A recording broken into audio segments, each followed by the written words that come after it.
सभी को नमस्कार। Chemistry bye Kapil Dangi sir YouTube channel पे अपन पढ़ रहे थे हेलोजन डेरिवेटिव्स।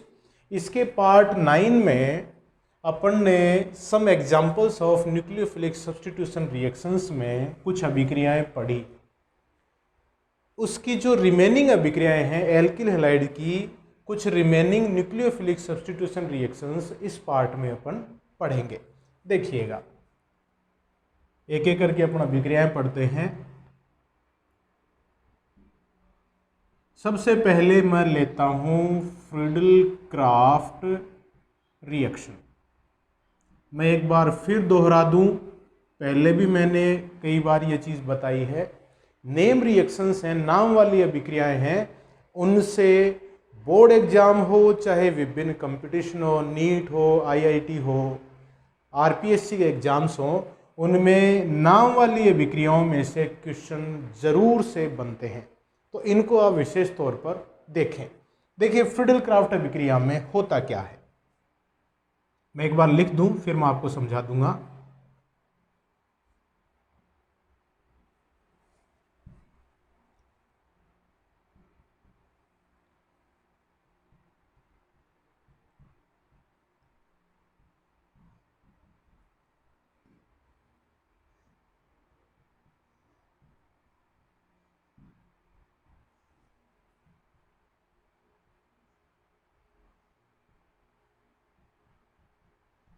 देखिएगा, जब एरोमेटिक यौगिक मतलब अपन ने बेंजीन लिया,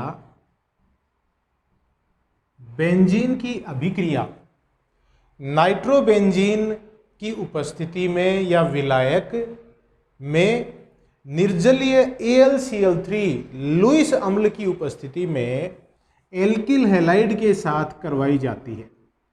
एल्किल हैलाइड के साथ करवाई जाती है तो एल्किल बेंजीन का निर्माण होता है। एल्किल बेंजीन का निर्माण होता है। नाइट्रोबेंजीन विलायक में निर्जलीय AlCl3 लुईस अम्ल की उपस्थिति में बेंजीन की अभिक्रिया एल्किल हैलाइड से कराते हैं तो एल्किल बेंजीन का निर्माण होता है। इसे फ्रीडल क्राफ्ट अभिक्रिया कहते हैं। अब ये जो अभिक्रिया है ये एल्किल बेंजीन एल्किल हैलाइड के लिए न्यूक्लियोफिलिक सब्स्टिट्यूशन रिएक्शन है, नाभिक स्नेही प्रतिस्थापन अभिक्रिया है। तो एल्किल हैलाइड के लिए ये क्या है, न्यूक्लियोफिलिक सब्स्टिट्यूशन रिएक्शन है।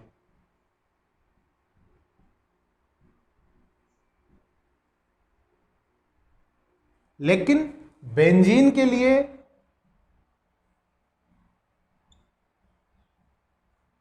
यह इलेक्ट्रोफिलिक सब्स्टिट्यूशन रिएक्शन है।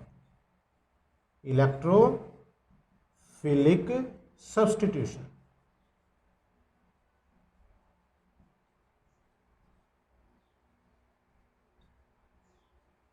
तो अपन तो एल्किल हैलाइड ही पढ़ रहे हैं, तो एल्किल हैलाइड के लिए कौन सी अभिक्रिया हो गई, नाभिक स्नेही प्रतिस्थापन अभिक्रिया, और बेंजीन के लिए ये है इलेक्ट्रॉन स्नेही प्रतिस्थापन अभिक्रिया। अब देखिए कुछ एग्जाम्पल ले लेते हैं। जैसे ये बेंजीन, इसकी क्रिया अगर आप मेथिल क्लोराइड से कराते हैं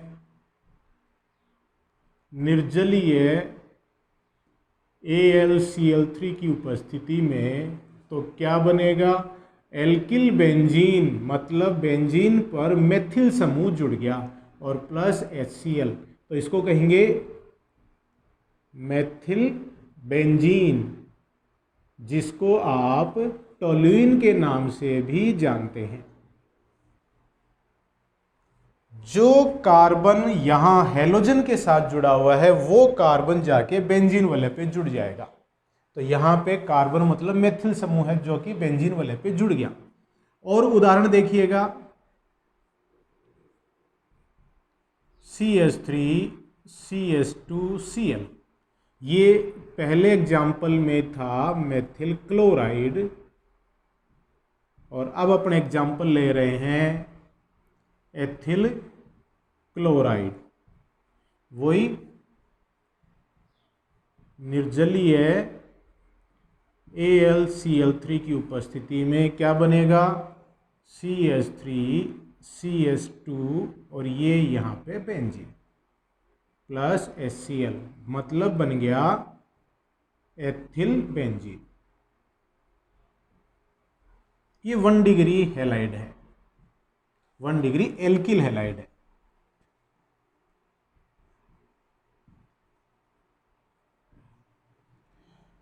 और एग्जाम्पल लें, देखिएगा बेंजीन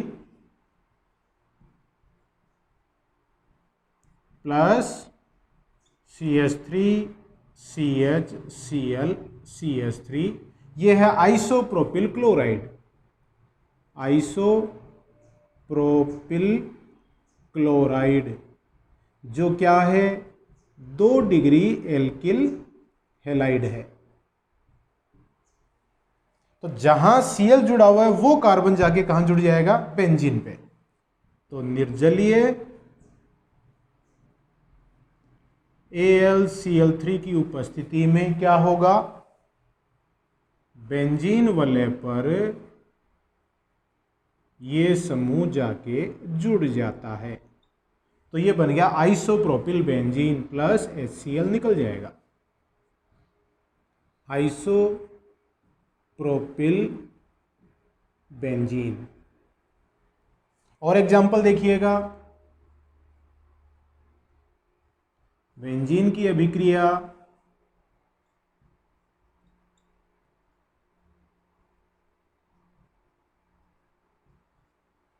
तृतीयक ब्यूटिल क्लोराइड से करवा रहे हैं, टर्शियरी ब्यूटिल क्लोराइड से करवा रहे हैं। निर्जलीय AlCl3 की उपस्थिति में, तो जहां Cl जुड़ा हुआ है वो कार्बन जाके बेंजीन पे जुड़ जाएगा। C, ये CH3, इधर CH3 और ये CH3 प्लस HCl, क्या बन गया, tertiary butyl benzene, tertiary butyl benzene का निर्माण हो गया। तो इस तरह से देखिए, विभिन्न एल्किल हैलाइडों की क्रिया नाइट्रोबेंजीन विलायक में निर्जलीय AlCl3 की उपस्थिति में अगर बेंजीन के साथ करवाते हैं तो जो एल्किल हैलाइड में एल्किल समूह है वो बेंजीन पर जुड़ जाता है, मतलब एल्किल बेंजीन का निर्माण होता है। इसे फ्रीडल क्राफ्ट अभिक्रिया कहते हैं। ये अपन ने मेथिल क्लोराइड, एथिल, आइसोप्रोपिल और टर्शियरी ब्यूटिल क्लोराइड की अभिक्रियाएं देखी, मतलब 1 डिग्री 2 डिग्री 3 डिग्री सब की अपन ने ये अभिक्रिया ले ली। टर्शियरी ब्यूटिल क्लोराइड क्या है, 3 डिग्री एल्किल हैलाइड है, एल्किल क्लोराइड भी इसको अपन कह सकते हैं। अब ये अभिक्रिया होती कैसे है, तो इसकी अगर अपन क्रिया विधि की बात करें तो फ्रीडल क्राफ्ट अभिक्रिया है वो मैंने पहले भी अभी लिखा हुआ, देखिए बेंजीन के लिए इलेक्ट्रॉन स्नेही प्रतिस्थापन अभिक्रिया और एल्किल हैलाइड के लिए नाभिक स्नेही प्रतिस्थापन अभिक्रिया है। इसकी क्रिया विधि से अपन समझेंगे कि ये जो एल्किल हैलाइड में जो एल्किल समूह है ये बेंजीन वलय पे कैसे जुड़ता है, इसकी क्रिया विधि से अपन समझेंगे। तो क्रिया विधि को देखिए अपन डिटेल में देखते हैं। फ्रीडल क्राफ्ट अभिक्रिया के लिए मैकेनिज्म में देखिए, जो AlCl3 है वो एक लुईस अम्ल है, इलेक्ट्रॉन युग्म ग्राही है, इलेक्ट्रॉन युग्म को वो आकर्षित करता है। और एल्किल हैलाइड में जो ये हैलोजन वाला भाग है, इस हैलोजन वाले भाग पर 3 लोन पेयर हैं, तो ये लोन पेयर को ये AlCl3 आकर्षित करेगा। तो RX, इस पे देखिए 3 lone pair plus AlCl3, aluminium है वो इलेक्ट्रॉन न्यून केंद्र है, तो इसमें बन जाएगा R dash dash dash X dash dash dash AlCl3, इस तरह से। और फिर R पे प्लस और प्लस AlCl4 ये माइनस। ये जो X है ये कार्बन और हैलोजन के मध्य जो बंध है, इस बंध के दोनों इलेक्ट्रॉन इस X के ऊपर चले जाएंगे, तो X है वो माइनस के रूप में AlCl3 से जुड़ेगा, तो ये AlCl4 माइनस हो जाएगा। और चूंकि विषमांश विखंडन में कार्बन के दोनों इलेक्ट्रॉन कौन ले गया, हैलोजन ले गया, तो यहाँ क्या बन गया, कार्बोधनाइन बन गया, ये कार्बोकैटाइन बन गया, जिसको कार्बोनियम आयन भी कहते हैं। अब ये जो कार्बोकैटाइन है ये बेंजीन वलय पर अटैक करता है। मैं बेंजीन को ऐसे बना दूं और एक हाइड्रोजन को दिखा दूं। वैसे बेंजीन में 6 हाइड्रोजन है और 6 के 6 हाइड्रोजन एक समान है, लेकिन एक हाइड्रोजन जिसको रिप्लेस करना है उसको मैंने यहाँ पे दिखा दिया, और ये R+ कार्बोकैटाइन इस पे अटैक करेगा, तो ये इलेक्ट्रॉन देखिए आकर्षित हो रहे हैं इसकी तरफ,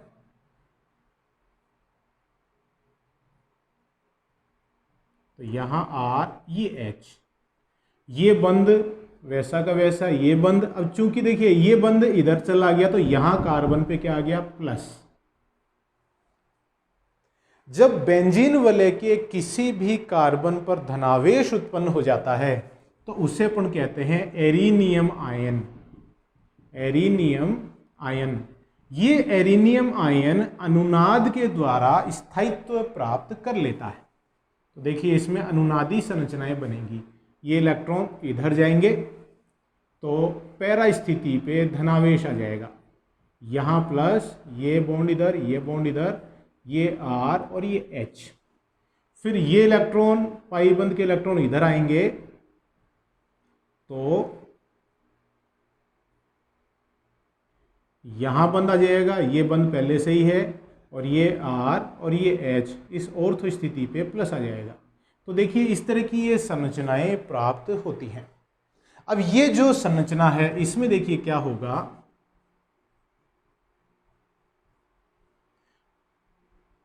मैं एक अनुनादी संकर बना दूं, प्लस R और H, इस तरह से दोनों ऑर्थो और पैरा स्थितियों पर ये प्लस ये घूम रहा है, इस पर AlCl4 माइनस अटैक करता है और इसमें से H+ को निष्कासित कर लेगा। तो क्या बन गया, ये बेंजीन, H+ निकल गया इसमें से, वो H+ AlCl4 में से Cl- ले लेगा, Cl- और H+ मिलके HCl बना लेंगे, और अपने पास जो उत्प्रेरक है निर्जलीय AlCl3 वो पुनः प्राप्त हो जाता है। ये किसी दूसरी अभिक्रिया को उत्प्रेरित करने के लिए रेडी है। तो इस तरीके से जो एल्किल हैलाइड में जो एल्किल वाला भाग है वो कार्बोधनाइन के रूप में बेंजीन वलय पर जुड़ता है, और जिस कार्बन पर जुड़ता है वहां से H+ निकलता है, और चूंकि प्लस है इसलिए अपन कहेंगे इलेक्ट्रॉन्स नहीं है, तो इलेक्ट्रॉन्स नहीं जुड़ा, इलेक्ट्रॉन्स नहीं निकला, तो बेंजीन वलय के लिए ये क्या हो गया, इलेक्ट्रॉन्स नहीं प्रतिस्थापन अभिक्रिया हो गई। लेकिन एल्किल हैलाइड में देखिए, एल्किल हैलाइड में X- निकला है, X- क्या है, नाभिक्स नहीं है, और जो बेंजीन वलय है यहाँ पर उससे देखिए H+ निकल के ये माइनस के रूप में एल्किल समूह से जुड़ा हुआ है। तो Rx में से माइनस निकला और माइनस जुड़ा, तो Rx के लिए क्या हो गया, नाभिक्स ने ही प्रतिस्थापन अभिक्रिया हो गई। तो इस तरह से अपन फ्रीडल क्राफ्ट अभिक्रिया को समझ सकते हैं। एल्किल बेंजीन का निर्माण होता है, एल्किल हैलाइड की क्रिया बेंजीन से इन अभिक्रमकों के उपस्थिति में अगर कराते हैं तो बहुत ही इंपॉर्टेंट रिएक्शन है ये। ठीक है, नेक्स्ट देखिए अभिक्रिया देखते हैं अपन, ईथर का निर्माण, सिंथेसिस ऑफ ईथर।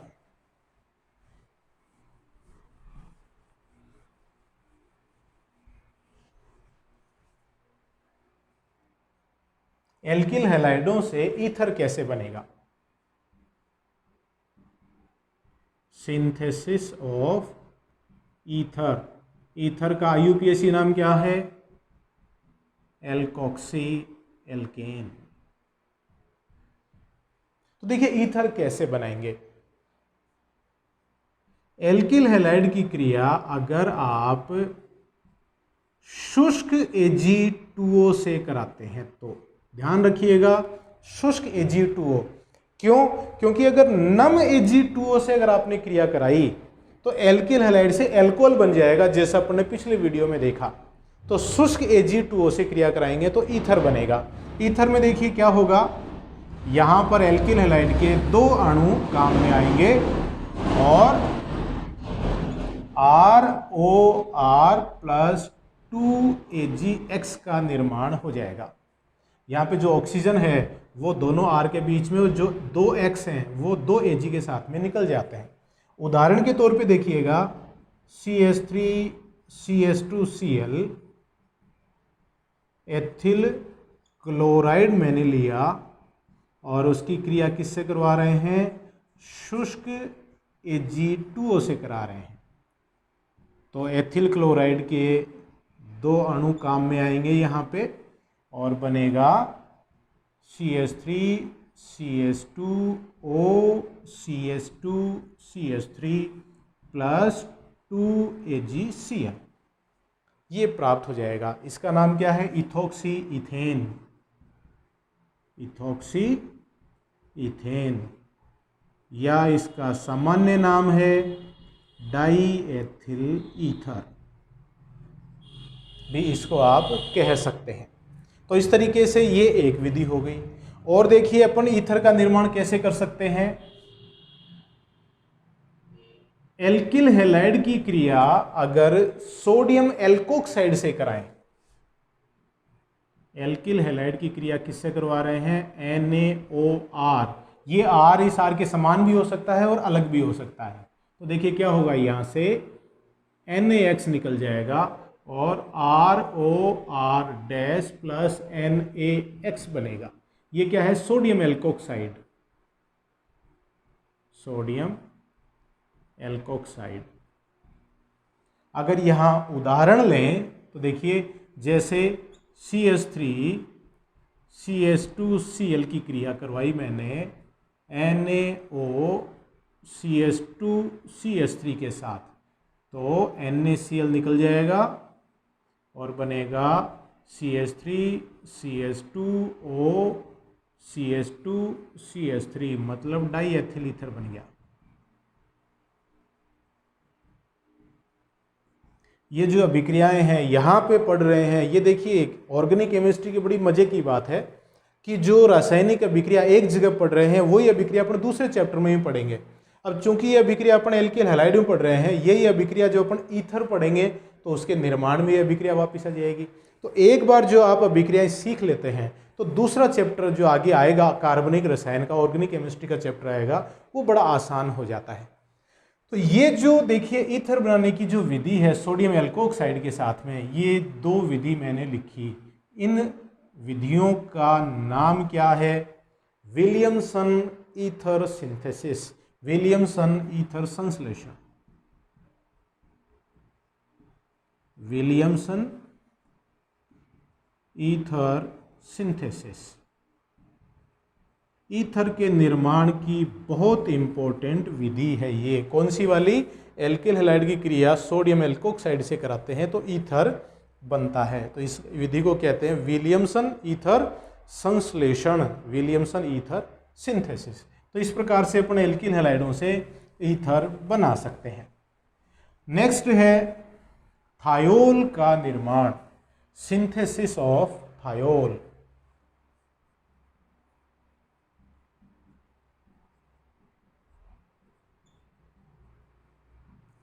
थायोल देखिए क्या होता है, एल्कोहल में क्या होता है? ROH, मतलब एल्किल समूह के साथ OH जुड़ा हुआ है। थायोल में क्या होगा? एल्किल समूह के साथ SH जुड़ा होगा। बस ये बात है। तो थायोल का निर्माण देखिए कैसे करेंगे। एल्किल हैलाइड की क्रिया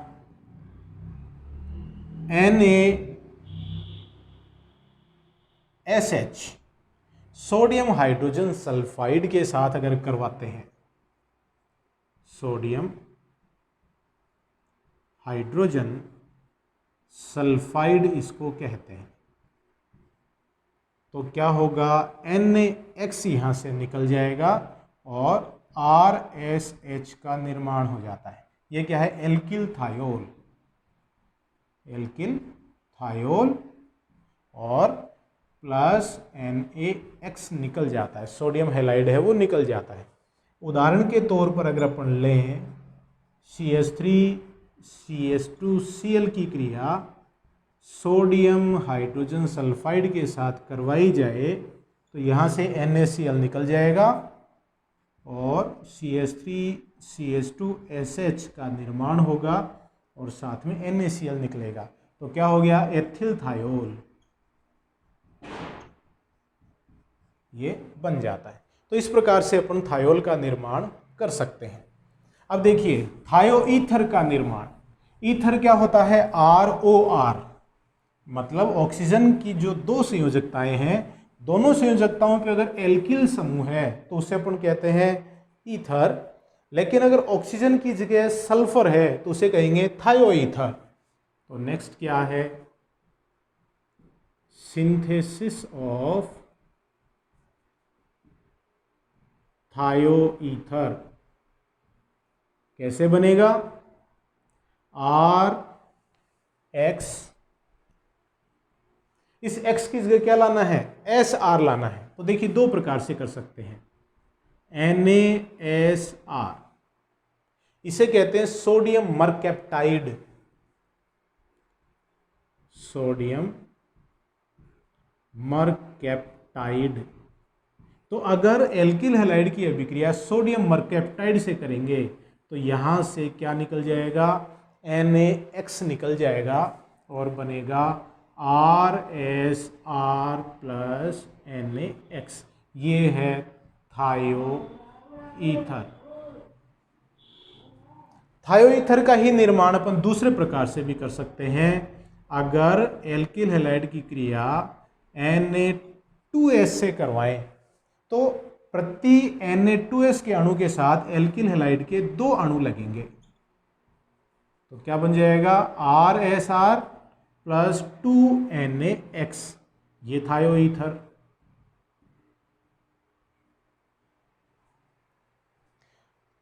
देखिए दो सोडियम है, दो एल्किल हैलाइडों के अणुओं से X के साथ जुड़कर ये NaX के रूप में निकल जाएंगे और RSR का निर्माण हो जाता है। तो इस प्रकार से एल्किल हैलाइडों से थायो ईथर बना सकते हैं। नेक्स्ट है synthesis of esters.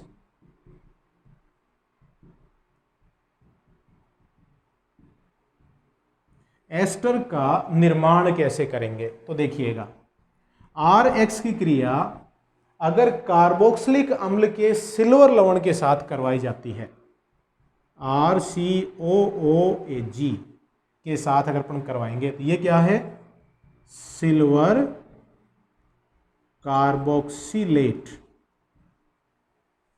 Silver carboxylate के साथ करवाएंगे तो देखिए यहां से ये X और ये यहां से Ag के साथ क्रिया करके AgX के रूप में निकल जाएगा और ये R इस Ag की जगह आ जाएगा। तो क्या है, RCOOR प्लस AgX, ये क्या है, एस्टर। RCOOR क्या होता है, एस्टर होता है। बना सकते हैं आसानी से।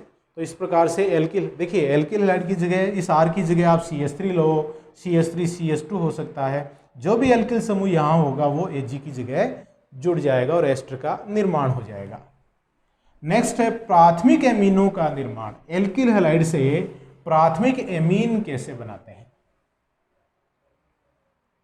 या सिंथेसिस ऑफ एमीन्स। पहले अपन एमीन का निर्माण देखेंगे, फिर प्राथमिक एमीन देख लेंगे। सिंथेसिस ऑफ एमीन्स कैसे होगा, एल्किल हैलाइड के साथ एल्कोहलिक अमोनिया को अपन एक बंद नलिका में गर्म करते हैं। RX के साथ अमोनिया, अमोनिया कैसा है, एल्कोहलिक, एल्कोहल में घुला हुआ है और गर्म करेंगे बंद नलिका में। तो क्या होगा, RnH2 प्लस HX निकल जाएगा। अमोनिया पर से एक H और RX में से X मिलके HX के रूप में निकल जाएंगे और ये RnH2 बन गया। ये है 1 डिग्री एल्किल एमीन। अब देखिए नाइट्रोजन पर हाइड्रोजन और है, तो एल्किल हैलाइड का एक अणु और इससे क्रिया करेगा, HNH RNH2 को मैंने यहाँ ऐसे लिख दिया, तो यहाँ से देखिए HX निकल गया, तो बन गया RNH R plus HX, dialkyl amine, dialkyl amine, ये 2 डिग्री एमीन है। अब नाइट्रोजन पर एक हाइड्रोजन और है, तो ये एल्किल हैलाइड के एक और अणु से क्रिया करेगा, HN और यहाँ R और ये R, इसको मैंने ऐसे लिख दिया, तो यहाँ से देखिए HX निकल जाएगा, RNR और ये R प्लस HX, ये है try alkyl amine, try alkyl amine, ये क्या है 3 डिग्री एमीन है। अब नाइट्रोजन पर जो लोन पेयर है, उस लोन पेयर की तरफ एल्किल हैलाइड में जो एल्किल समूह है, इलेक्ट्रॉन न्यून है, वो आकर्षित होता है। तो एल्किल हैलाइड का जो देखिए नाइट्रोजन पे लोन पेयर है कि नहीं, एल्किल हैलाइड में हेलोजन है, उसकी विद्युत ऋणता का मान कार्बन से ज्यादा है, तो ये इलेक्ट्रॉन तो हेलोजन की तरफ जाएंगे। तो ये जो एल्किल वाला भाग है ये तो प्लस हो गया और X है वो माइनस हो गया, तो ये देखिए आंशिक प्लस और हेलोजन है वो माइनस, तो ये प्लस वाला भाग तो नाइट्रोजन से जुड़ जाएगा। तो कितने एल्किल समूह जुड़ गए नाइट्रोजन से? 4, 1 2 3 और एक ये 4, R4N, तो नाइट्रोजन पे आ गया प्लस और X माइनस इसके साथ आकर्षण बल द्वारा जुड़ जाता है, तो ये क्या हो गया? टेट्रा एल्किल अमोनियम लवण हो गया, टेट्रा एल्किल अमोनियम हैलाइड, जिसको अपन कह सकते हैं साल्ट बन गया। तो जब आप एल्किल हैलाइड की क्रिया एल्कोहलिक अमोनिया से कराते हैं बंद नलिका में, तो प्राथमिक अमीन, द्वितीयक अमीन, तृतीयक अमीन और चतुष्क लवण का एक मिश्रण प्राप्त होता है, एक मिक्सचर प्राप्त होता है। यहाँ पर यह मिक्सचर कब प्राप्त होगा? जब एल्किल हैलाइड आधिक्य में है तो यह मिश्रण प्राप्त होगा। क्यों? क्योंकि देखिए अमोनिया का तो वही अणु काम में आ रहा है, एल्किल हैलाइड के अणु बार बार में और काम में आ रहे हैं। तो अगर एल्किल हैलाइड आधिक्य में हुआ तो प्राथमिक, द्वितीयक, तृतीयक अमीन और चतुष्क लवण का मिश्रण प्राप्त होगा। तो यहाँ जो कंडीशन है वो कंडीशन में लिख रहा हूं, यदि Rx आधिक्य में होता है,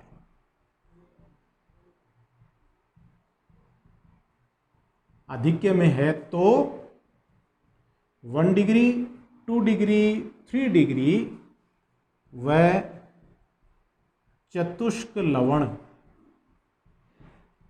का मिश्रण प्राप्त होता है।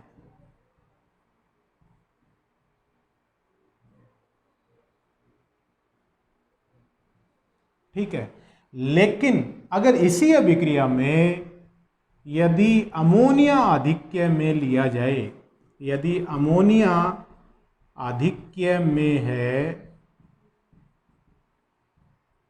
तो 1 डिग्री एल्किल अमीन प्राप्त होता है, 1 डिग्री एल्किल अमीन प्राप्त होता है। तो अगर आपको सिर्फ 1 डिग्री एल्किल अमीन ही प्राप्त करना है तो इस अभिक्रिया में क्या करें आप? अमोनिया आधिक्य में लें, अमोनिया एल्किल हैलाइड की तुलना में ज्यादा मात्रा में लें। तो यदि अमोनिया आधिक्य में है तो 1 डिग्री एल्किल अमीन प्राप्त होता है, और इस अभिक्रिया को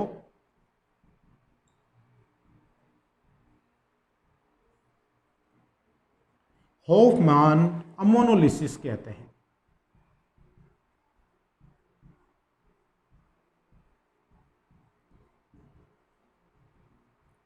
होफमान अमोनोलिसिस कहते हैं, मतलब होफमान अमोनी अपघटन इस अभिक्रिया को कहते हैं। कौन सी अभिक्रिया को?